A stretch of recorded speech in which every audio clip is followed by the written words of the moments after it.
We could use your help keeping the Omaha History Podcast going. Please consider becoming a patron for as little as $1 a month. Go to patreon.com/Omaha. That's Patreon. It'll help pay the light bill. Welcome to the North Omaha History Podcast with noted author and historian Adam Fletcher Sassy.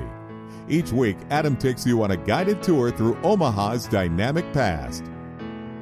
James Monroe Parker is one of the most important people in the history of Florence. His business and his farm are two of the most visible historical landmarks in Omaha today, even though only one is acknowledged for its importance. So what about James Monroe Parker, Adam? So the Civil War happens and the East Coast gets kind of full. James Monroe Parker's parents moved from Vermont to Pennsylvania in the early 1820s, and their son Jim, was born in 1824. His father was a textile maker and shepherd until the family moved to the western part of Pennsylvania, which was then thought of as the western United States. And young Jim was going to school, graduating in the 8th grade. He was 18 when the family moved again. But this time, the family went all the way over to the wilds of eastern Iowa along the Mississippi River. They were involved in that transportation kind of technology of that point. And when the family got there, Jim moved over and eventually started working for one of those stores there on the Mississippi River. It was called Davenport and Watts, and he was a clerk there. Well, after a couple of years, he went over to Rock Island in Illinois, and he had his own store there. But eventually, he took a job as a cashier with a banking firm in Davenport, Iowa. After he married this woman there in Davenport named Julia, Jim Parker and his wife had a baby, whose name was William Frederick Parker, but he's called Fred by his middle name. They opened a branch of the bank together in Rock Island. And Parker moved there and became a partner in that branch. When that branch was sold early, Parker got money, and then he made his biggest leap yet. He moved all the way from Iowa to a little brand new town in eastern Nebraska that was called Florence. Florence was built on the bones of winter quarters, a Mormon settlement from 1846. And when it was opened in 1854 for settlement, the Nebraska Territory was flooded in with folks who wanted to get in on it. A guy named Jim Mitchell had bought up the winter quarters and renamed it for his niece. And when Parker showed up, he showed up there guaranteeing to set up a bank and get things going.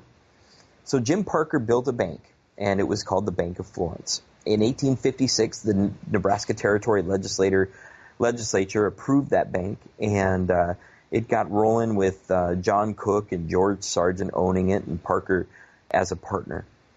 The bank was authorized for up to $500,000, which back then was a big deal, and they were allowed to print their own banknotes. These banknotes, there were some from the Bank of Nebraska and Omaha, and some from Bank of Florence, some from the Bank of Saratoga. These banks were called wildcat banks because they were quick investment banks with the idea that if anything happened, they would run like wildcats. Well, the Bank of Florence was a little bit different. Even though there was a gigantic flood on the banks, a run on the banks that happened in 1857, the Bank of Florence floundered. But Jim himself did not take off. Instead, Parker stayed in Florence and used his money, including the Bank of Florence's $1 and $2 and $3 and $5 notes, which were the biggest bills that were available. Interesting side note, the Bank of Florence issued the only $3 bill in United States history, apparently. But when that economic panic happened and the bank closed, Parker himself stayed on, and he took the money that he had saved and he bought a bunch of land. He started buying up land all around the Florence area. He took trips here and there. He went to D.C. to lobby for the Florence Bridge Company and to bring the railroad into Florence, but that didn't really work, and he came back and he kept going in town. High water floods struck Florence, and there was no chance that it was going to become railroad town anytime soon. Omaha ended up taking over it. The Bank of Florence was all gone, and Parker himself was sitting on top of a bunch of land. So when the Bank of Florence finally closed in 1860, and Parker stayed on, he started selling his land. He bought land from the town founder, from Jim Mitchell, but he went on to start selling, and basically what he did was sold the southern part of the town of Florence to the owners who built houses and different things. He also held on to a really big slot of land for himself. This section had 160 acres, and Parker grew corn and all kinds of different things on it. Well, all the way into the 1880s, that land stood still and really just gained value and did all kinds of wonderful things for the owner, for the Parker family themselves. Jim Parker himself, he died in 1902, but his son, who I mentioned earlier, Fred Parker, took over the estate. Fred Parker, he was a different kind of guy. Maybe he needs his own podcast at some point, but basically he ended up taking his dad's cabin and he built a mansion on top of it in the Moorish style. It was all kind of flat walls and it looked like something out of Moorish Spain.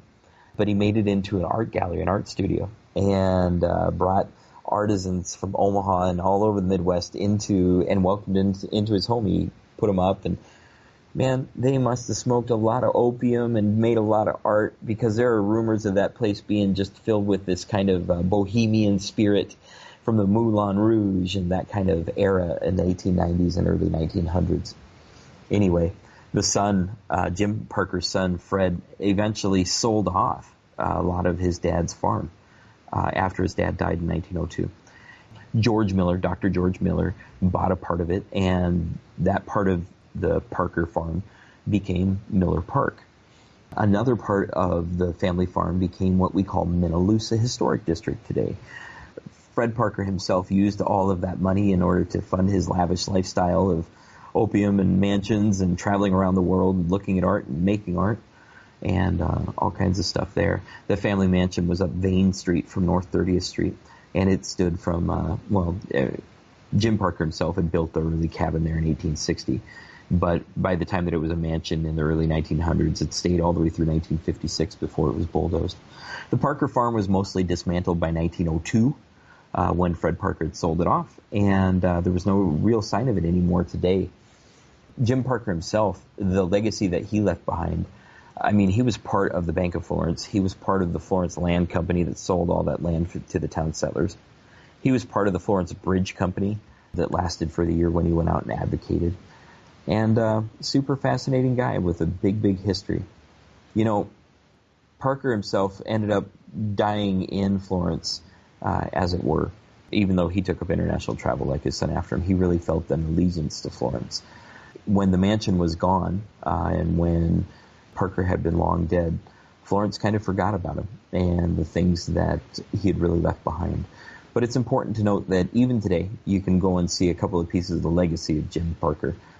When you look at things like the site of the Parker Mansion, it's at 32nd and Vane, or the Bank of Florence itself that still stands today. Parker and his family, they lived on the second floor. And you can actually go up there today. What they call the Florence Museum is a replication of Jim Parker's house when he lived in that spot with his young family. You can go and look at Miller Park, and that was the Parker Tract, or the Minnelusa Historic District that he owned as his farm. Even a couple of the additions that are up there, Florence Field and the Norwood addition along Florence Boulevard and the Parkwood addition along Florence Boulevard, those are evidence of Parker's legacy. But maybe the biggest one is the Florence Bridge, also called the Mormon Bridge, of course. And Parker was really ultimately responsible for getting that interstate traffic to come into the little town that he helped found way back in the 1850s. And that's a little introduction to the history of Jim Parker and his legacy, life, and times in Florence, which is part of Omaha today. Thanks for listening to the North Omaha History Podcast with noted author and historian Adam Fletcher Sasse. Join us next week as Adam takes you on another guided tour through Omaha's dynamic past.